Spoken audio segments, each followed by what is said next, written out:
so on to Puerto Rico. It's a good news story. Puerto Rico is receiving a lot of praise for its extremely successful COVID vaccine rollout.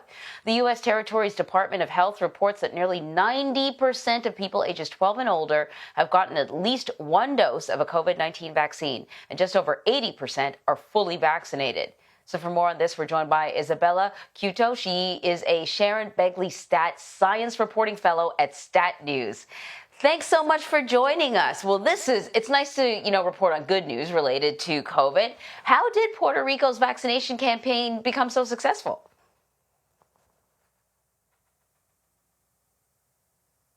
Components that played into it, but some of the key ones that my sources identified during reporting were the accessibility of vaccines.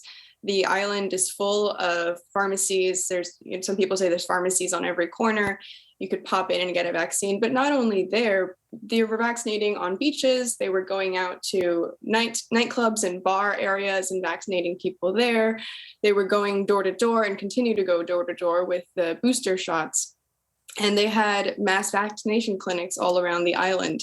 So it was really trying to meet people where they were. And the Puerto Rico National Guard played a big role in that. In a get it done military mentality was how the general who oversaw the effort described it to me. So there was that, and there was also vaccine mandates in August when vaccination rates started to slump. In order to get them back up, in order to go to restaurants and access certain other industries, folks had to get vaccinated. You mentioned the general there kind of spearheading things, and it reminded me of a conversation that we had earlier about Portugal, and speaking about Portugal's success with the COVID vaccine. And they also had a general who was sort of the face of the operation.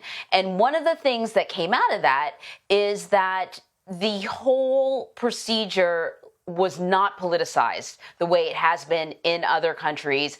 And that was pretty much the same thing in Puerto Rico, too. While, the rest of the U.S. has kind of been divided along political fault lines in relation to vaccines and vaccine mandates, in Puerto Rico, they managed to avoid that. Do you think part of it has to do with putting a general in charge?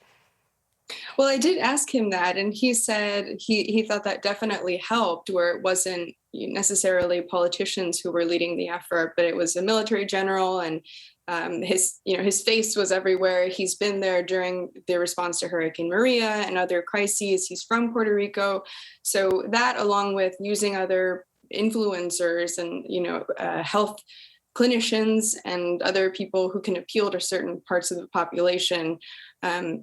He definitely said that could help with avoiding politics, and he said politics was not involved. It also helps that the four major parties that were in power in 2020 and into 2021 all support vaccines. So there isn't the same partisan divide on, don't get the vaccine, be wary, and do definitely get it. It's, there's more of a middle ground there, although you can't obviously avoid politics altogether.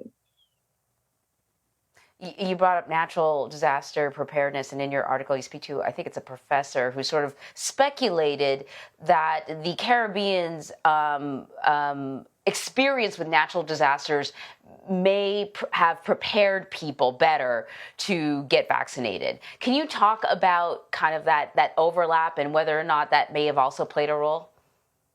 Sure, yeah. So as everyone knows, that Puerto Rico has been through a lot with natural disasters, not only Hurricanes Irma and Maria and tropical storms, but there was a 6.4 magnitude earthquake last year, just before the pandemic. And so there was a commentary published in the Lancet journal that theorized that Caribbean nations might fare better because they're used to stay-at-home orders and similar protocols, government mandates when preparing for a crisis like a natural disaster. Obviously, the way that it's played out is a bit more complex, and the Caribbean is very diverse. The nations and the islands all have their differences, but the message of compliance with stay-at-home orders has held true. Whether it applies to vaccines is still an open question. General Reyes, who oversaw the effort, thinks that perhaps people felt ready to respond and felt more prepared to spring into action because of everything that the island has been through over the past few years. And what about the next phase? Is Puerto Rico ready to vaccinate young children? Yeah, so when I spoke to them, it was right before the CDC greenlit vaccinations for a certain subgroup of children, and they were ready to assemble a group of 300 pediatricians and clinicians who would specifically focus on vaccinating that age group. And they already have their door-to-door campaign going on. They are continuing their strategy of meeting people where they are, but they're not doing mass vaccination clinics for children. They're planning to tap into the network of pediatricians and other providers to reach that group. Very fascinating. Hopefully, Puerto Rico can be an example for others. Isabella, thank you very much. Thank you.